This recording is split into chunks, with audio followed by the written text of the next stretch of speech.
and they have this strategy of, okay, we are going to try and reach literally every nation. And he's very strategic with the way they target that through Facebook ads to different countries. They look at pockets of the world and they say, okay, this little pocket in Africa, we want to reach it. Well, hey, welcome to Season 2, Episode 2 of the Church Growth Interviews podcast. I'm Bart Blair, joined by Jason Hamrock. We are part of the Missional Marketing team, working with churches all over the United States and Canada and Australia. We have a church. We have one church in Australia? How many churches do we have in Australia? Yeah. Just one? Is it really a job when you just love what you do? It's a job, but I just love the fact that we get to love our job because not everyone gets to love their job. Yeah. We wake up every morning and we get to talk with churches, and it's so much fun. And we get to learn a lot what's going on in the world of the church world and be able to carry that through to other churches and just share experiences. And that's such a great gift from God to us. And so we'd love to share that with you. And today you're in for a treat because we got a guy named Justin Dean. Justin's on our podcast today. I'm super excited about Justin's story. So you're going to recognize Justin when I say That Church Conference. Anybody recognize That Church Conference? That's Justin Dean's baby. He created that, started that. He shares where that's going, some big plans for That Church Conference. But there's another piece of his background you need to know about. Justin was the director of communications at Mars Hill Church in Seattle. And if you know the Mars Hill story, went through a little bit of transition a number of years ago. And Justin was in the thick of it. And he was there front center stage, and he had to help navigate through that whole season. And so he shares some experiences about his time at Mars Hill. Yeah, one of the things that Justin has done for the local church is he's written a book called The Church PR Plan, PR meaning public relations. Justin found himself in a situation where he was dealing with some public relations issues that no church communications leader would ever imagine that they would be facing. And so he's navigated those things. He's provided some insight. This is another one of those little, I just put this a notch on my belt. I set a goal last year to see how many guests we could get on our podcast who have also been on the Carey Nieuwhof Leadership podcast. And Justin is another one of those. So we're up to like 4 or 5 now, I think. And we've got a few more on the docket of people who've been on Carey Nieuwhof. Maybe one day we'll be as big as Carey Nieuwhof. Well, Carey, we would love to have you on the podcast. Let's just say that. I'd love to have Carey on the podcast. He's a great guy. I actually met him one time in Orlando. Great guy. I'd love to have him on the podcast. But yeah, I've driven through Barrie, Ontario, where he lives, because I lived in Ontario for about 12 years, but that's the only connection I have with Carey Nieuwhof. Anyway, hey, thank you for tuning into our podcast. This is, like I said, the second season. We did 50 episodes in season 1, and this is the second episode of season 2. I don't know how many episodes we're going to do this season, but we're getting things going. And if you haven't subscribed on the platform that you listen to or subscribed on our YouTube channel, we hope that you'll do that. If you'll subscribe, you won't miss a single episode. And if you'll leave us a rating and review, that'll really help more people find our podcast. If there's anything that we can do to serve you or serve your church, make sure that you reach out to us. And in the meantime, here's our interview with Justin Dean. Hey, Justin Dean, thanks so much for hanging out with Jason and me today. We're really excited to get to know you. Yeah. Hey, guys, it's a pleasure to be here. Thanks for having me. Well, this is That Justin Dean. That is your URL on your website, isn't it? That Justin Dean, thatjustindean.com. Yeah. Thatjustindean.com of That Church Conference. And Justin, I like to keep it simple with the naming. It's clear and concise. I have to tell you, I was actually thinking about you the other day because I knew we were having this conversation coming up today, and I was watching Shark Tank, and there was a woman that has this insect repellent thing, and the name of her device is called That Bug Thing. And I said, hey, that's kind of like that Justin Dean guy. That Bug Thing. I'm gonna send her a cease and desist right now. Cease and desist. Right away. Very good. Well, Justin, thanks again for hanging out with us. Why don't you start just by telling your story? Tell us how you got into ministry and kind of how your journey has led you up to what you're doing today. Yeah, sure. Yeah, that sounds good. I have a background in marketing, advertising, kind of worked for a handful of tech startups and companies that I've started with friends. And that kind of led me to a point where I was offered a job for a company that was for sale. They were trying to sell the company. It was a private cable company. And they gave us an offer to say, hey, can you come to Seattle for 6 months, help us sell the company? I ran marketing for them and helped them get a lot more subscribers during that sale. And so, at the time we were married, I think only a year or two. We were having our first kid. I just told my wife, I was like, hey, do you want to go on a little adventure to Seattle, make a little money and have some fun? And she was like, heck yeah, let's go. So they sent us out there, helped sell the company. And then we just fell in love with the area. Like we were going to a great church in Atlanta where we were living. And, but when we got to Seattle, we started going to Mars Hill Church. We really started getting plugged in there and just love the area. Seattle is beautiful. And so when that company sold, we decided let's stick it out here and see what's next. I was applying for jobs at like Expedia, Microsoft, and all the big tech companies out there. And one thing led to another. Our lead pastor, who was at the campus that we went to at Mars Hill, said, hey, we could use a guy with like your corporate marketing experience for the church. Like that would be amazing. You should apply. We need a marketing manager. And so kind of went through that process.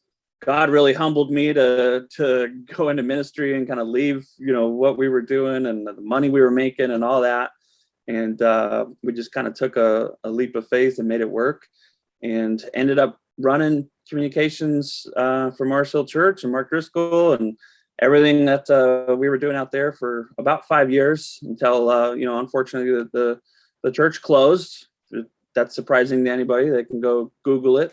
It's been 6 years now. I feel like I'm just now getting introduced to people that are like, Mars Hill, what? I've never even heard of it. I'm like, okay, it's time we move on. So that's kind of how I got into ministry. When that closed, I ended up starting a conference called That Church Conference, and been running that for 6 years now. And we actually just announced that the conference has been acquired by Tithely, which is a church technology company. And I began working for them as their director of marketing, and still get to run the conference. Like we're coming back in person with that soon. And cool. So really exciting kind of the stuff I'm working on now, just building church tech tools, and still running the conference and staying a part of that community. So just love what I'm doing right now. Wow.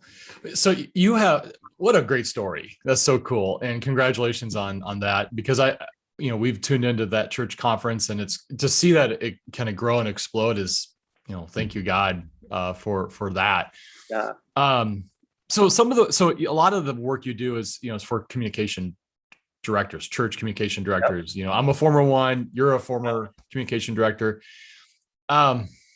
So tell me about some of the things that you're dealing with these days as you're working with church communications. What are some of the hurdles, some of the pain points, and what have you seen like changing over the last 18 months? Yeah, I mean, especially coming through COVID and everything we've seen with that. I mean, churches obviously have had to embrace live streaming, online giving. Churches who didn't have a great website before, like, oh man, we need a good website, we need a social media presence. And so that's really accelerated a lot of these kind of digital discussions, and how do we reach people when we can't meet in our building type of thing.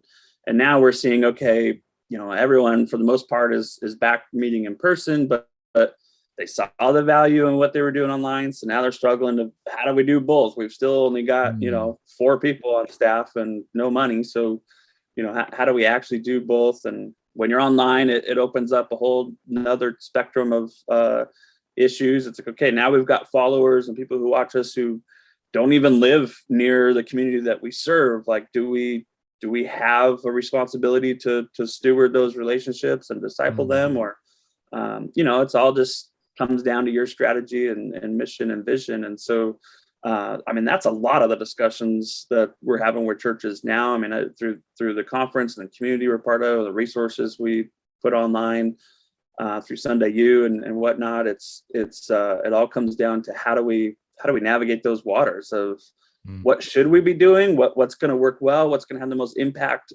for the church.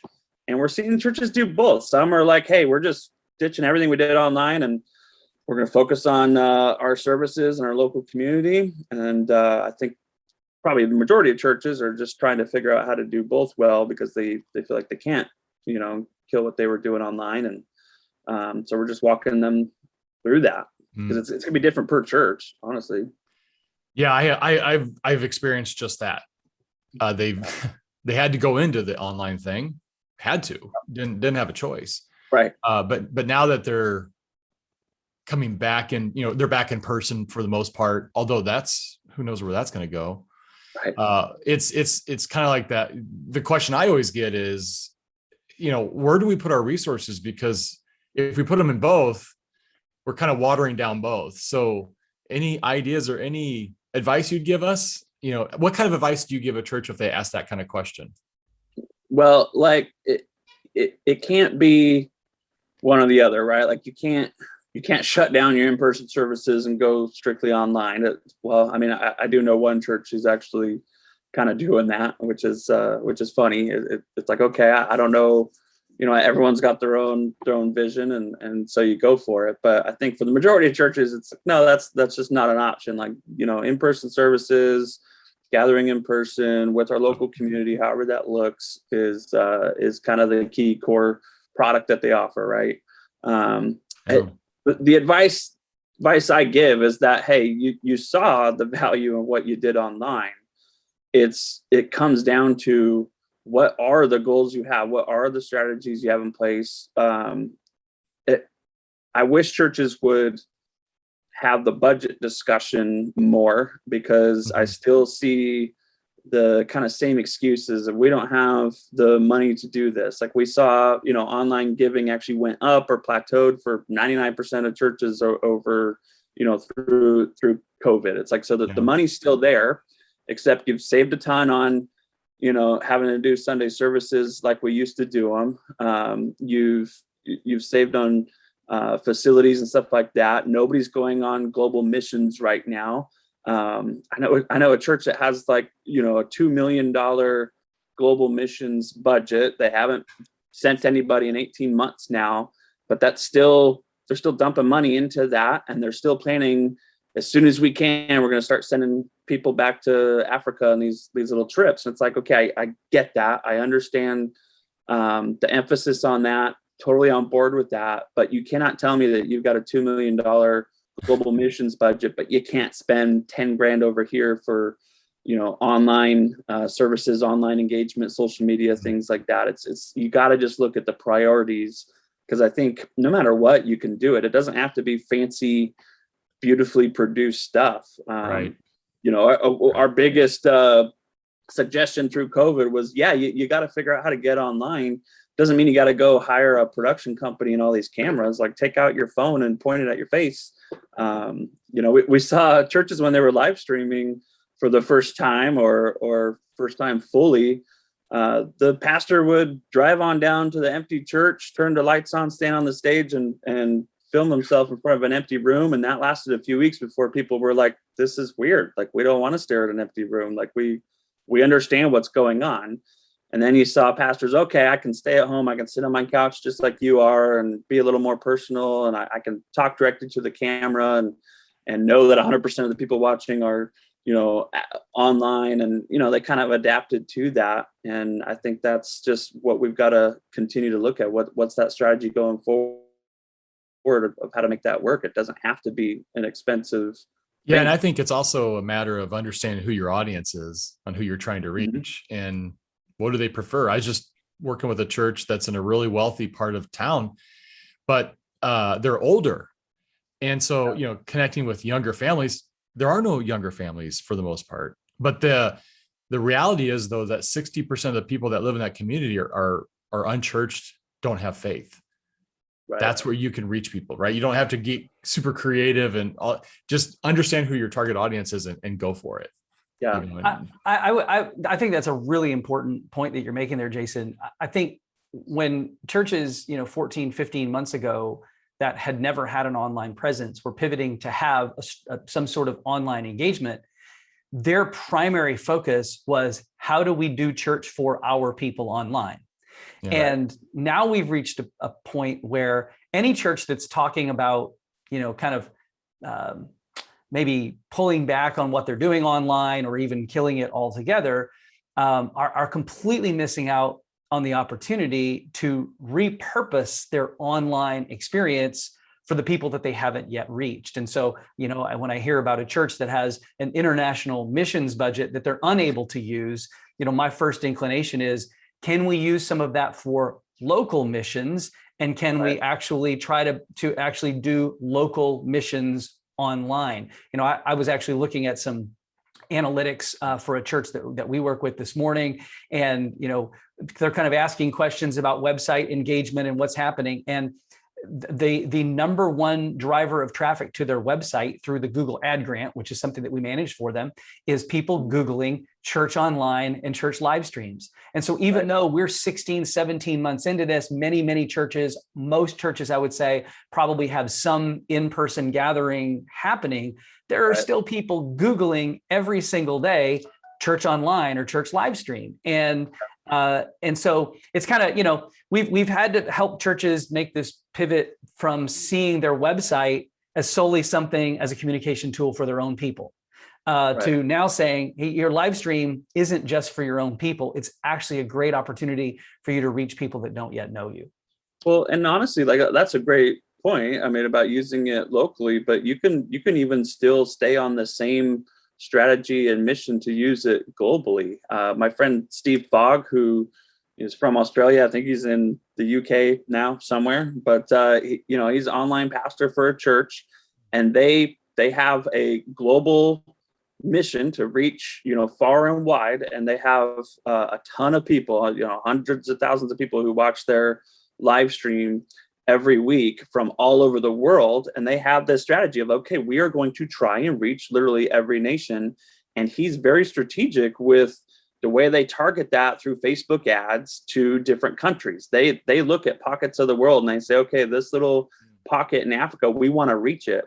And it's interesting. Like, I've actually been to Uganda, and the villages that we visited, none of them have shoes. Their houses are kind of just put together with whatever materials they could have. They walk forever to get water and food, but nearly everybody, like even the kids, had iPhones. Somehow they prioritized getting iPhones. They have chip cards that they pay for the service, or they get them donated from different companies, and they're all connected. They all use WhatsApp. Like, I still am in contact with people who live there through the WhatsApp app. But like, you can literally target this village that has really no internet access. They barely have homes or shoes. But they're watching live streams, and we can target that. And honestly, for $100, you could target that through Facebook ads. It's not even like it's that expensive. So the tools are there to reach the world. We don't have to physically send a team of 10 people and spend $100,000 to go and do that for a week. We could do it every day, all throughout the year, and it really doesn't cost that much money. No. Hey, Bart Blair here. I'm the producer of Missional Marketing's Church Growth Interviews podcast. Thanks so much for tuning in. At Missional Marketing, we're passionate about helping churches reach more people for Jesus online. And one of the ways that we do that is by helping churches acquire more new visitors to their website utilizing the Google Ad Grant. Google offers qualifying nonprofits, including churches, up to $10,000 a month in advertising. That means that you, as a church, could be using Google as one of your primary digital outreach strategies to communicate the gospel and reach more people in your community. If you'd like to learn more, visit our website at missionalmarketing.com and click the link at the top of the page that says Google Grants. We'd love an opportunity to partner with you in your mission to build God's kingdom here on earth. Well, thanks again for listening to our podcast. And now back to the show. Okay, so I'm going to turn the corner a little bit here. So you wrote a book. You got a lot of experience as a communication director. You got this amazing conference. Between you and me, I think we know the answer to this, but I'm really curious to hear what you have to say about it. But a lot of the people that listen to this podcast are in church communications. Either they're the director, or they do some kind of social media or marketing, or they build web or whatever they do for their church. What would you say are some of the key skill sets that you need to possess, that every church communication person should be developing, especially these days. Right. Yeah. I mean, you guys know this well with what you do, but I think in general, a church communications person, they really need to be marketing professionals. It's more than just updating the bulletin or helping, distribute the sermon each week. It's content creation, it's content marketing, it's social media, public relations, crisis management definitely comes into it. You don't want to put that on the back burner, been there. Advertising, promotion, like you've got to dabble in all of that at the very least. And churches are they're so far behind on this stuff still. It's definitely come a long way, but churches, pastors are one of the best content creators out there. We've got weekly sermon content. We've got recurring events almost every week and season. You got ministries, you got classes. It's all consistent. It's all weekly, but hardly anyone is using that content to reach more people. It's all about Sunday morning. And it's like, man, we have all this content that we're already producing. What can we do that? How can we create lead magnets out of that? How can we optimize it for content marketing and SEO and pick up those searches and use the Google grant to accelerate that? There's just so much opportunity, and churches just really aren't focusing their people and resources on this like a business would, and they're so afraid of even being looked at as a business that they're scared to jump into it. But I think they could really have some big wins if their communications people were empowered and equipped and educated to just really be, a full-on marketing director. Like communications, in my mind, should almost fall under marketing. Absolutely. Yeah, I would agree with you. In fact, you went there with my next question, which was really, how does an executive team kind of support that? Well, you support it through, first of all, budget. We've already talked about that. I mean, you can't do this without any money. You have to invest money. But resources like, people, technology, vendors, it's not like you have to hire a whole huge staff. There's so many people out there like you and I that we do this for a living. And so, a little bit of a budget will go a long way when you hire an expert who can go deep with you on that, so I think those are other important aspects. Yeah. I mean, you can't too often we see, okay, who's in charge of your website? Oh, the worship pastor, he doesn't really do much. He's got some extra time throughout the week. He manages the website because he's 25, and that made sense. You should know this. It's like, and or the admin or the secretary or whoever is in charge of the bulletin and the messaging and updating things. And it's like, okay, I get it. Like it at some point you've got to just have people do the work. I get it, but you can't, like, that can't be a bigger picture thing. Like, you need a communications person, you need a marketing person, you need to have somebody owning this stuff and making use of it, because there's honestly just way too much opportunity that the church is just leaving on the table. Yeah, I think a lot of church communications people, or even if they're just a part-time communications person, they're not even really sure where to look for resources and for help. And we're big fans of Katie Allred and Kenny Zhang and the church communications team, and Greg Atkinson's groups on social media. And there's a lot of inside the church resources, and even the stuff that you do is great for inside the church. But I'll be honest with you, everything I know about marketing, I learned on HubSpot. I'm a HubSpot YouTube guy. I'm like, I need to learn something. If it's not a free tutorial or lesson on HubSpot, I go to YouTube, and then I'm just taking what I'm learning there and trying to apply it in the context of the local church. You talked about, lead generators and repurposing content. And that's something that I've been kind of preaching at churches here for the last couple of years, and going, personal data, that email address is far more valuable than your email list is the most important tool that you have that you're not effectively using. What kinds of things can we learn about what's happening in the non-church marketing world that we can leverage to initiate and build relationships with people for the kingdom? And I just think there's just a world of resources out there that churches can and should tap into. Yeah, I mean, you put out they've discovered, okay, we need to be online, we need to be advertising, but then it all comes down to, come to church on Sunday. That's the message they keep putting out, or come to this next event. And I think what would be more effective is, okay, spend some resources and time to build like a lead magnet ebook of, I don't know, the seven fun things to do in X city, whatever city you're in. Like, how easy would it be to put that together? Something like, or, the top 10 restaurants in X city or whatever. Have that as a download. Run a Facebook ad for $50 where people can download that. They got to put in their email to get it. Now you've got their email address. You can start sending them, different content, a weekly newsletter or something like that. It all can be very subtle. Just, brought to you by, put together by, Hope Baptist Church or whatever. Right.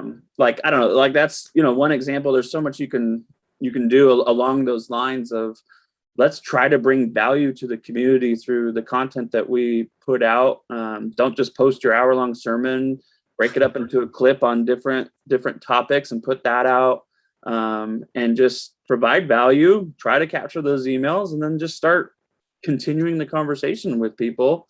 And they're going to keep consuming your content. They're going to come to church. You may end up helping them find another church near them. And I think that's fine. It's like, isn't that kind of the broader vision anyway? Like, yeah, we're all on the same team. Yeah. Yeah. And I think it's, I always kind of paint the picture of, if you got this bullseye, on the target, yeah, we want to hit the bullseye, because the bullseye might be there. They've accepted Jesus, they're following him, and they're doing it at your church. Like, they're bought in and they're, being discipled and all that. Yeah. But you can't expect that to be that every single time. Yeah. Sometimes they're way out on the fray, on the edges, right, because they've got a problem with their marriage or something. And if you can just speak into it and help them, hey, awesome. Of course you want to try to lead them closer and closer and closer. But I think so many churches think just get to the bullseye. Well, and it's because we're measuring the wrong things, and we're being asked to measure the wrong things. The lead pastor is saying, hey, there's only 100 people on Sundays. Nobody's coming back after COVID. Like, everything's a failure. We need to kick up, communications and marketing, get more people here on Sunday. And it's like, okay, that's a goal. Sure. That's something that is important. I understand that. But what if I give you a report every week as a, pretend you're a lead pastor. I'm a communications guy. I'm giving you a report every week. Okay. Yeah. We had 100 people there on Sunday. That's not great. We used to have 500, but look at these next metrics. Because of what we're doing online, 47 people declared that they got saved. 2 people were talking about their marriage problems, and we were able to connect them with a counselor. This guy Facebook messaged us and was about to commit suicide, but we were able to talk to him, and a pastor went out and had coffee with him. Like, if you got a report like that as a lead pastor, you'd be like, oh my gosh, we're doing amazing. Like, God is moving. Great things are happening through this church. Who cares if we only have 100 people on Sunday? Right. You would begin to see, okay, maybe we should just dump everything into online and put more resources behind that, because that's where we're seeing the fruit.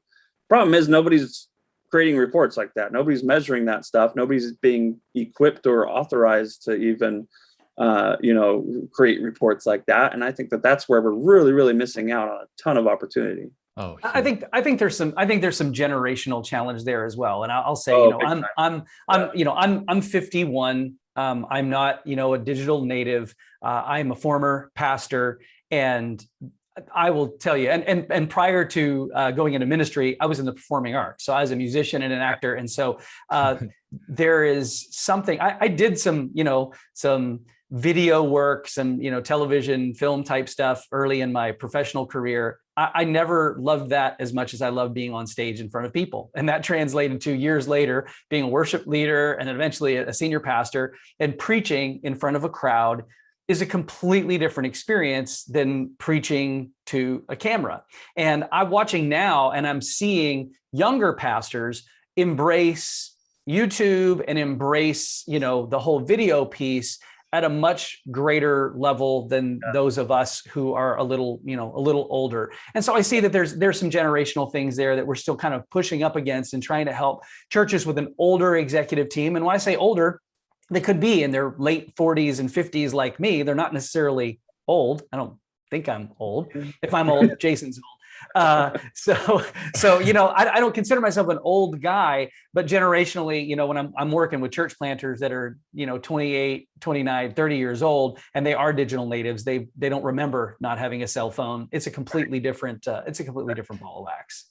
Yeah, no, that's a really great point. I think you're right on, and we've got to navigate those type of things. But that's where we really need to, guys like me and you guys need to really drive that home with the senior leader, the older crowd that's kind of still doing things the way we always have.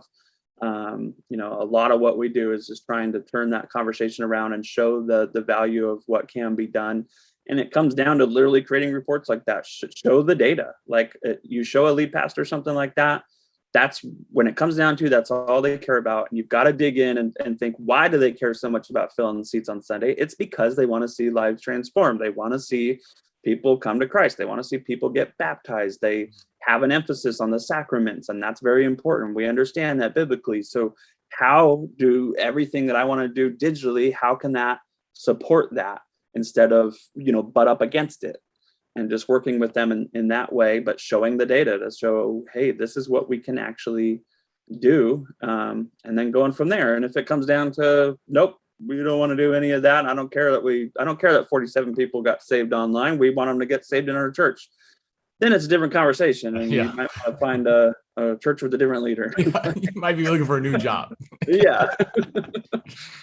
So you guys, let's go back to Mars Hill. You guys were doing church online back in the day, way before the big wave. What kind of things would you, what would you have changed now, or what kind of advice can you give knowing what you know?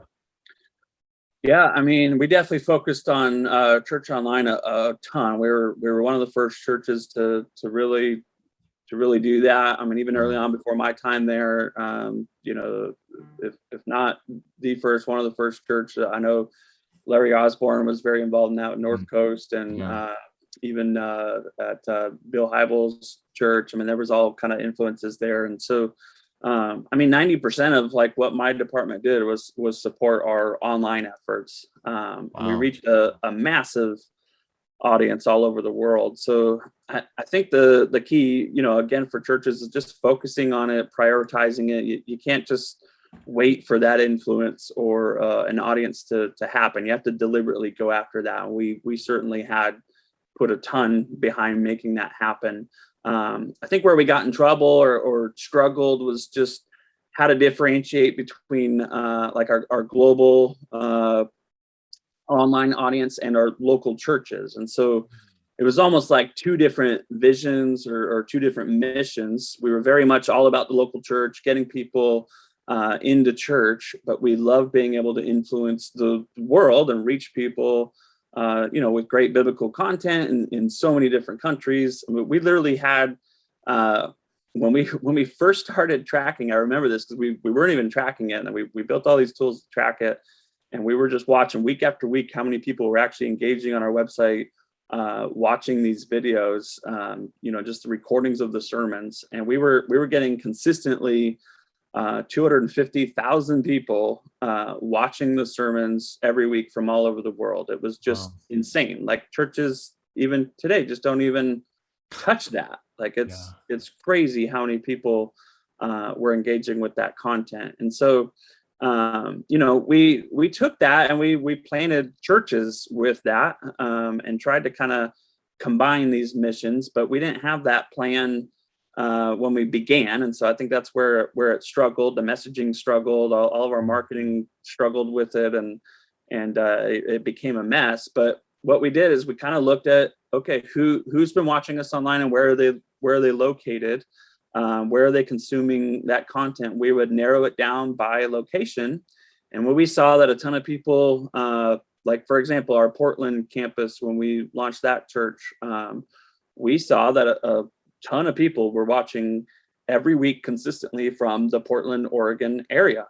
And so we started a team down in Portland, and we made plans, for that. And we said, okay, we're going to train up a lead pastor. We're going to send him down there. He's going to start by getting these people into home community groups. And so we put the message out there, hey, we're starting community groups in the Portland area. They would meet weekly. And we said, okay, when we get 100 people meeting regularly in person in their homes, watching the sermon, discussing the questions, then we'll plant a church there. That happened pretty quick. Then, okay, then we rented a school and planted a church, and then we bought a building and planted a church. And so we did that over and over 5 or 6 times with each campus, just looking at our online audience and saying, well, this is where we're going to plant next, because we already have basically a church going there already. We just need a building to get them in.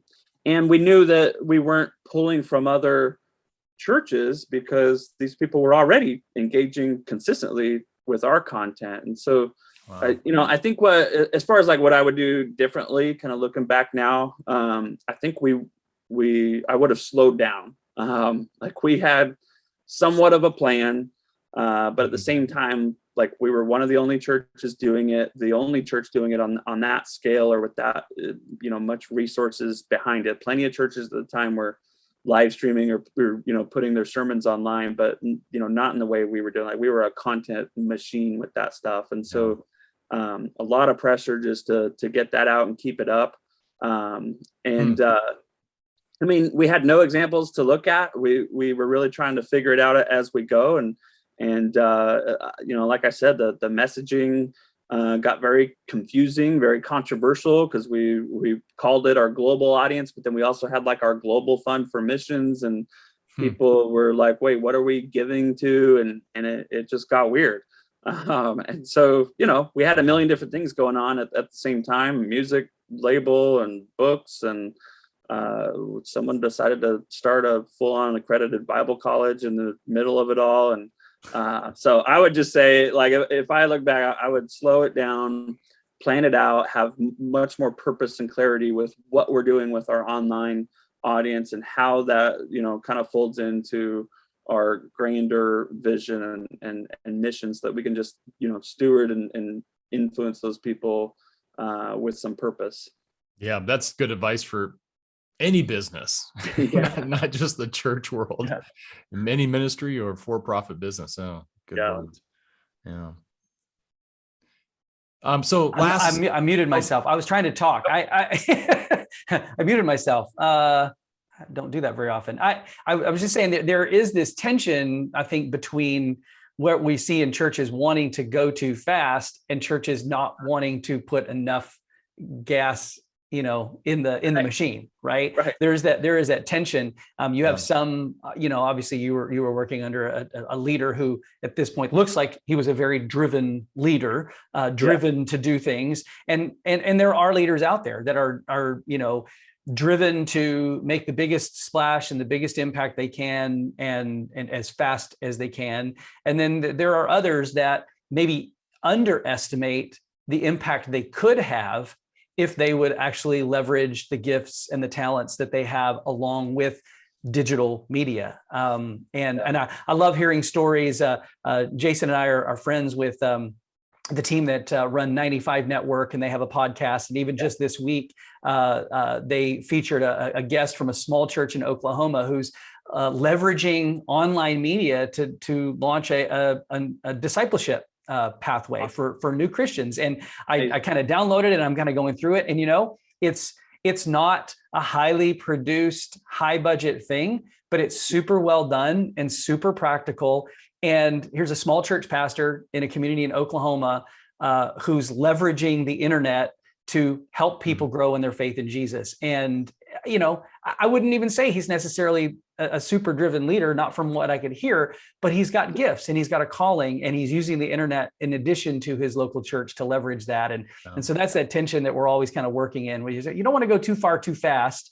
But at the same time, you want to make sure that you're being a good steward of the gifts and the resources that you do have, and leveraging those tools for the kingdom. And I think it's looking at the motivations behind it too. Like, you don't want to go too slow out of fear, or because you just don't know what you're getting into. Like, you've got to find that good rhythm for that what fits for you and the resources that you have. But don't by any means just don't do this stuff because you don't know how to do it. Like, figure it out look at what others are doing. I mean, the beauty of it now is there's plenty of examples of all this stuff. There's plenty to figure out and plenty to innovate, but like we've been doing this a while now, so like there's some templates out there that you can use. Well, Justin, we're kind of coming to the close of our time here today, so I just want to kind of wrap up with a couple of questions. Now, you live in the woods of northern Georgia. Your internet actually is pretty good. When you told me where you're living, I was like, man, I hope that we can sustain this Zoom call. Today's a good day for the internet. It's definitely hit or miss out here. Yeah, you're living out in the sticks, so I'm guessing that by nature of the work that you do and by nature of the fact that you live in the middle of the woods, that you probably spend a fair bit of time on the internet. What does your social media life look like? You spend much time on social media, and if you do, like, who do you follow? Who are you connected with?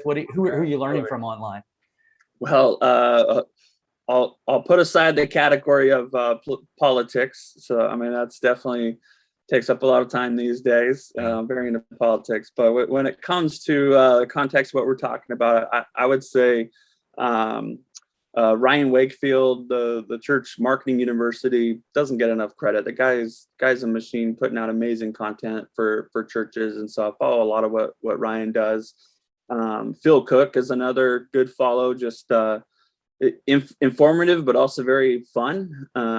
He's a great guy to follow. And then there's a group of guys, they call themselves Black Bar. They're doing amazing YouTube videos, very, very practical, well produced, great videos. They just reached like 10,000 subscribers on YouTube, and they're growing like crazy. And I love those guys. We're actually trying to get them to come out to the conference and do some workshops, because I love when people focus on this practical communications and marketing and production kind of content, because the church needs a ton of help with it. There's a lot of leadership, high level stuff for pastors, and not a lot for people kind of in the trenches doing it. And so they're just rocking it with that kind of content. So yeah, I mean, that's stuff I'm paying attention to. Guys like Malachi O'Brien, former SBC vice president, and just a great marketer helping out churches, very, very inspirational stuff. So yeah, I mean, actually, if you go to like my Twitter, I'm at Justin J. Dean. If you click on my Twitter list, I've got a bunch of lists that people can follow of all these guys. I will echo. Yeah. We actually have Phil Cook coming up on the podcast here in a couple of weeks, so Amazing. We're excited about having a conversation with him. So and I'm going to reach out to the Black Bar guys. I've actually been watching their YouTube videos and stealing some stuff. It's really, really good. The stuff that they're doing is really good. It's different, right? They're very creative in both. They're very practical in terms of what they're teaching, but really creative in terms of the way that they present it. So I really, they're very. It's like entertaining. I mean, they've got to be young. I mean, they're the YouTube generation. It's just going to be amazing to see actually over the next 10, 20 years, this next generation creating content for the church like that, because it's just going to keep getting better. It's already surpassed. Like, I look at the guys at Black Bar, I'm just like, I can't do that. Like, I'm not going to become the YouTube personality that these guys are. It's just I'm too old. Yeah. Just to spend the time figuring out what gear I need to set up in my office to make my videos look like their videos look. I'm just happy I'm not blurry right now. I mean, that's in fact, am I? No, the camera has stayed in focus. But yeah, I totally get what you mean. So you mentioned Twitter. You gave us your Twitter handle. What are the other ways that people can connect with you if they want more information about the conference, or just wanted to connect with you about some of the other stuff that you're doing? Yeah, I mean, you can find the conference at thatcc.com. I think by the time this is out, we'll have the announcement of what we're doing next, coming back in person next year in 2022, and it's going to be huge. We got a great lineup of speakers, so thatcc.com to sign up for that. We'll have live streaming as well if you can't make it or don't want to. And just to follow me, you can go to thatjustindean.com and kind of find links to everything. You can find my book and stuff on there. So that's probably the best place to go to find everything. Yeah, very cool. Jason, you want the last word? Well, last word. It's been fun getting to know you and what God's doing through you and your ministry. And I love I love when God is doing some cool stuff and you see what's happening, and it's just, you're really kind of a cool thing for people to tune into. So if you haven't checked out that church conference, you got to go check it out. And I think there's so many things that, we're all on the same team.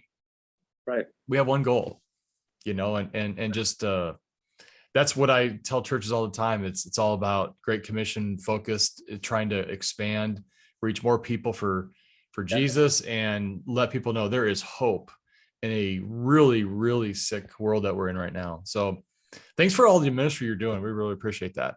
No, and I love you guys. I'm glad the podcast is gearing back up, and just appreciate what you guys do. That, I feel like there's a lot of church consultants and companies and agencies, and I feel like half of them are, might not have the best motivations, and we kind of always got to work against the stigma of just people trying to earn money in the church world. And then there's guys like you who are like, you're literally just trying to help. Like, we could go do this for businesses and actually make money if we cared about that. Like, but we care about the church. We care about growing the kingdom. We care about spreading the gospel, and we just see an opportunity to help churches do that better, because they need a lot of help. And so I love that we're on the same team. You guys are great.